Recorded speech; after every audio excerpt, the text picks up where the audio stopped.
Grand Rising, everyone, from the Dudley Hillside Homestead. It's another gray, overcast day, but hopefully we'll get some sun. Had to leave the generator running to charge up the solar system. I do need to get I'm planning on getting this Renogy 3000 watt charger inverter that like the charger that we have right now is a NOCO 10 amp battery charger. The Renogy 3000 watt inverter charger can charge up to did I say 10 amp, right? Yeah, 10 amp. The Renogy inverter charger can charge up to 75 amps. So we need that in case we have these gray days outside where it's not a lot of solar output, and can charge up the batteries in a shorter amount of time instead of like 10 hours of runtime of the generator. Maybe it'll be like 2, but we'll see. But today a delivery came in, got in the back of the van.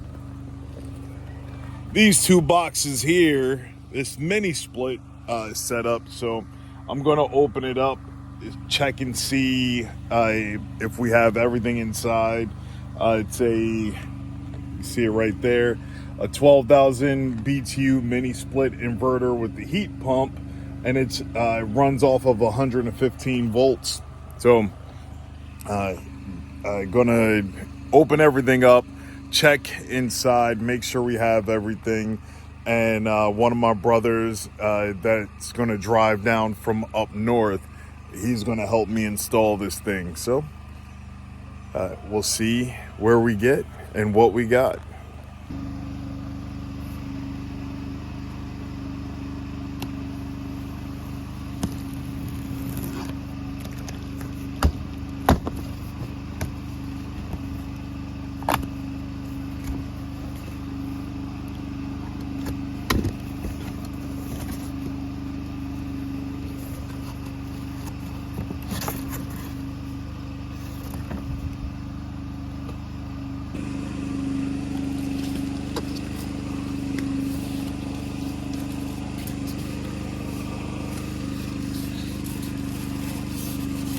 Foam got broken, I guess, in shipping. Doesn't look dented up, so that's a good thing. Let's put that over to the side.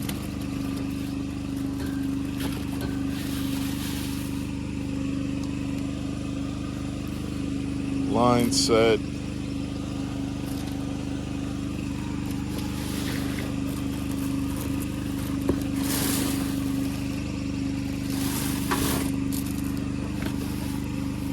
Seems good.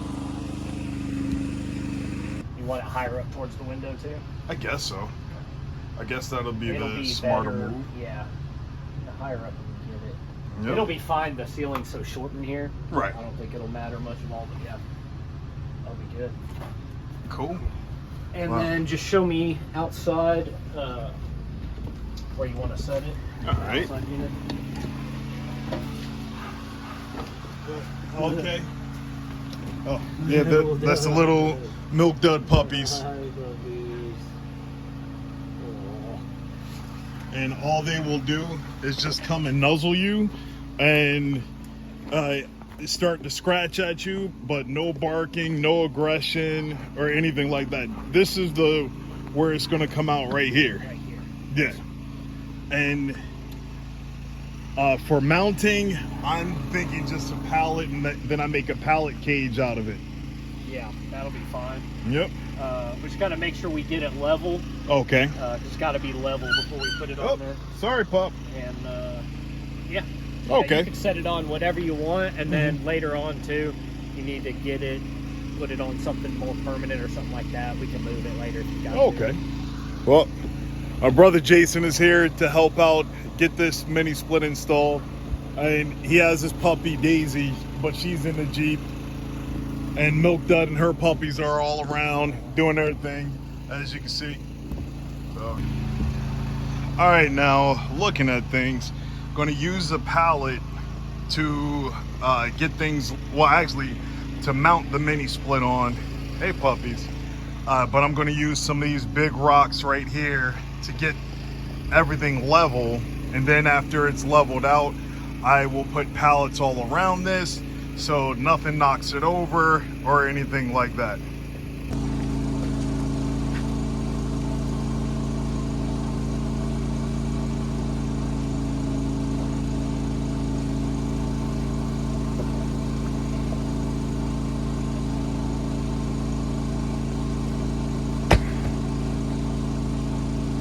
Puppies.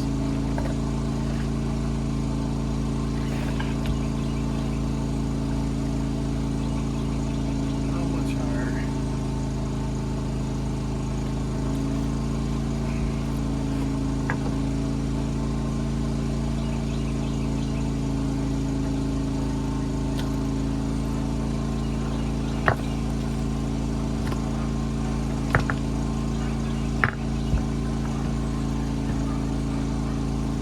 Gonna need some more rocks.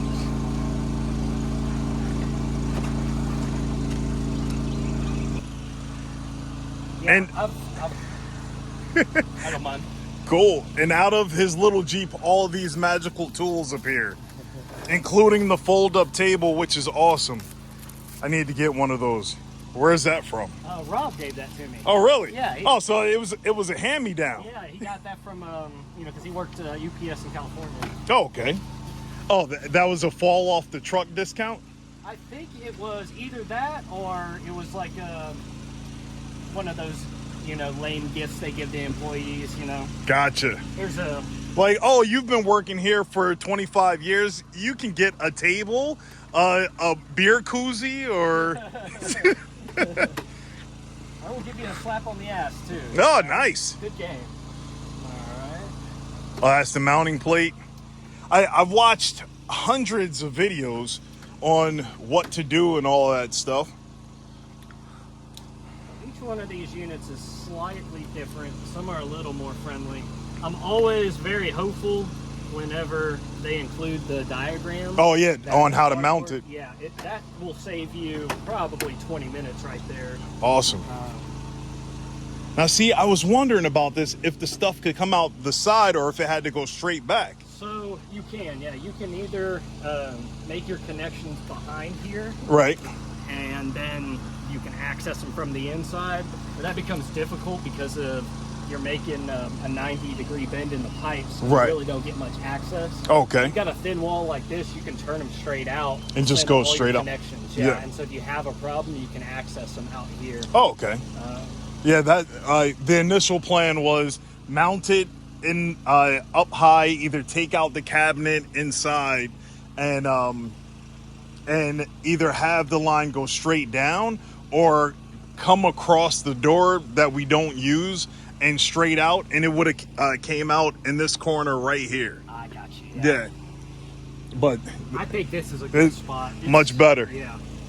And having it low is like how the hotel mini splits usually are.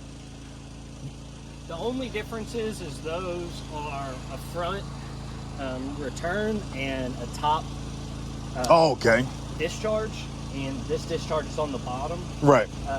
Which I don't think it's going to be a biggie. It's a small space in the roof isn't real tall. The only thing is you got to watch the kids. Yes. To make sure they don't stick their fingers in this, because they can get their fingers into this fan down here. Oh, okay. So you'll see later on when it turns on, I can move it a little bit. There's it's a guard in there? There's a guard in there. Oh, okay. So, well, you did get a good one. Oh, nice. Yeah, man. I kept sending you all these links, trying to figure out which one was right to get. It's so tough to say if I haven't used the brand before. Right. And all the ones I did were like LG and stuff. They were major manufacturers and got them through our distributor. Oh, okay. So without having put one in, it's tough to say, oh yeah, that'll be a good one. So wait, you are an AC tech? Yeah, I'm AC. Oh, yeah, I didn't know that. Yeah, I did. I just thought you had the equipment and tools. Yeah, no, I have. I'm universally certified to handle any refrigerant from small appliances to industrial refrigerants. Oh, okay. And then that's just my license, so I can buy them and handle them. So technically, I am a licensed technician. I have my license to handle refrigerant and work on this. So for warranty purposes, you had an actual technician to get in for it. That's awesome. And I did commercial for like 2 years. We did Home Depots, and we did the change out on Home Depots. And we had big time growth in the company, and I made project manager in a short amount of time. Yeah, it was cool. It was a great learning experience, but I had to travel all the time. I was flying to Florida. I got a $25 a day per diem. That's it. That's it. And they were only paying me $40,000 a year, and I was working, probably 60 to 80-hour weeks. Gotcha. Not as much manual labor anymore at that point, but man, it was just so draining. And understandable. Staying in hotels, you know what it's like to be out. Oh yeah. So it came to a point where if I didn't make my truck feel like home, or that was my home, it made the drive miserable. And then when my wife started coming on the road with me, I was like, oh, there's no rush to get back. Yeah. And then there was no worries about anything. When we get back, we get back. But if we were separate, it was always a rush against the clock to get there, to get back. Now I'm so happy I turned in my keys. Yeah, I stopped doing that. I went to work for a buddy of mine's dad and did residential for 4 or 5 years, something like that. Okay. And I was their lead tech, but I had to do installs and stuff too. And man, just working in attics and It's a no-go. Yeah. Well, it definitely for me, a no-go zone for me, because I even if I don't know how to do it, I will try and do everything except for be anywhere near fiberglass insulation. Dude, it's horrible, man. It's horrible stuff. I don't ever want to put myself through that again. No. It was a good learning experience, and I put in a whole bunch of these. And actually, these were my favorite to put in because they're fairly easy. I could do them by myself, and all of my installs, I get paid a commission if I sell it, and then I get paid a flat rate to install it from the company. Oh, awesome. So I could knock one of these out in a couple of hours. If I put the whole system in by myself and I didn't have to split it with any of the helpers, I'd get $425. Okay. And so if I could do 2 of these in a day by myself, that's awesome. Good. Compared to my portion of putting in a complete attic system, would be way less than that. I got to crawl around in an attic. Oof. That sounds like a headache and a half. It was, and it was cool because I worked for a buddy of mine that I grew up with. I worked for his mom, who I'd known most of my life, and his stepdad. And one day, had it been a week before I met Alex and T and Twitch down in Louisiana. Oh, okay. He just blew up on me over something. I don't even remember what the deal was. And I was like, you know what? I don't like this shit. I'm out. Yeah, I didn't even want to become a contractor because you have to deal with so much stuff. Mm-hmm. My main problem with sales is you can make a very, very modest living if you're honest. Yes. And to get a real good commission, you have to really pad all those sales and everything. And like every once in a while, you get the multi-millionaire and you're putting in a huge system and you can add a couple extra grand on there and it doesn't feel immoral to me. Right. But just you got old people on welfare or on Social Security and stuff, and just even your average family, even if they're nice. We did a really nice area around Lake Conroe, and everybody there had money. That the HOA fees were at a minimum like $10,000 a month. Oh, that's ridiculous. But even though I didn't want to be dishonest, right? Just to earn my living. And to do it honestly just didn't make enough money. And so I quit that and then ended up meeting TJ and Alex and Twitch, and then here I am. That's beautiful. Yeah, praise y'all. Yep. The blessings come to obedience. Now, if you were if you were chasing the money, like, oh yeah, this system costs this, and I'll give it to you for a discount that's 30% marked up. Yep. Yeah. Yeah. Yeah, and you run into a lot of very poor workmanship. You run into a lot of people that have done things the wrong way. Right. And then it just ends up costing you time and money to try to fix issues that other people have done. So not wanting to stay in it, and him blowing up on me, it just happened to be the right time. And like I said, I didn't even go down to Louisiana to even meet TJ. Right. I just went to help out. Yeah. I went to support Grindstone and to serve the Father. And he was like, all right, well, I got other shit for you to do, Jason. So here I am. That's awesome. Yeah, man, it's been good. And I got out of it. Not only do I get to do more Grindstone stuff, but I've got brothers like you, you know, and it's so much better than living in the world. I completely agree. And to be able to live like this. Yes. Out, carefree, not worrying. But still trying to make technology and stuff work. That's hooked on there. Yeah, it's a crazy game we play. Yep. Those creature comforts. But the reason why I got this is not necessarily for the AC. Even though the rooftop AC on the camper is horrible at efficiency, but I wanted this for the heat pump. Yeah, like that. That was the important part, because if I can get the AC, I mean my solar system to run this efficiently. Even if I have to keep adding batteries to it, I know I'm planning on getting a 3,000 watt inverter charger so it could charge my batteries up quicker, because the charger that I have now is only 10 amps, and the one that I'm getting, it's up to 75 amps. Yeah. Yeah, that'll be good. Yep. Yeah, if you want to do heating and cooling on solar, this is the way to go. And I knew not to go giant, because then it would mess the system up because there's not enough space for it. Yeah. But I didn't want to get the 9,000 BTU and it not be enough. So I figured the 12,000 was just right. Yeah. Yep. Yeah, you should be fine at 12. That's 12,000 BTUs should be for about 600 square feet. Oh, okay. And then, of course, you can raise and lower the temperature.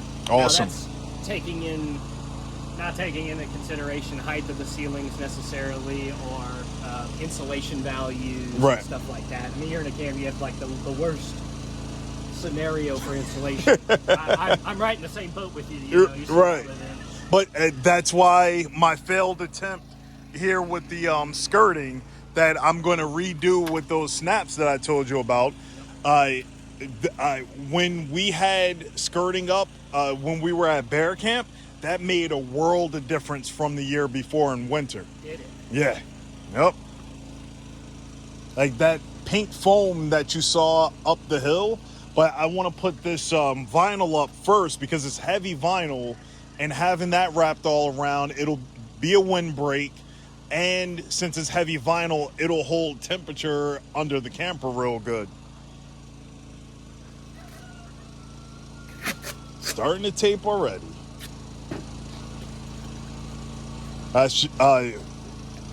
For when you poke it out, it's already secured? Yep. Nice. Yeah, we'll pass all of this through. Once I get the bracket on the wall in there, this is pretty much just gonna poke through the hole. We'll send everything outside, right, hooks onto the bracket, and then all the rest of the work is out here. Awesome. So I'm gonna try to minimize how much noise I make inside. It'll be all right. So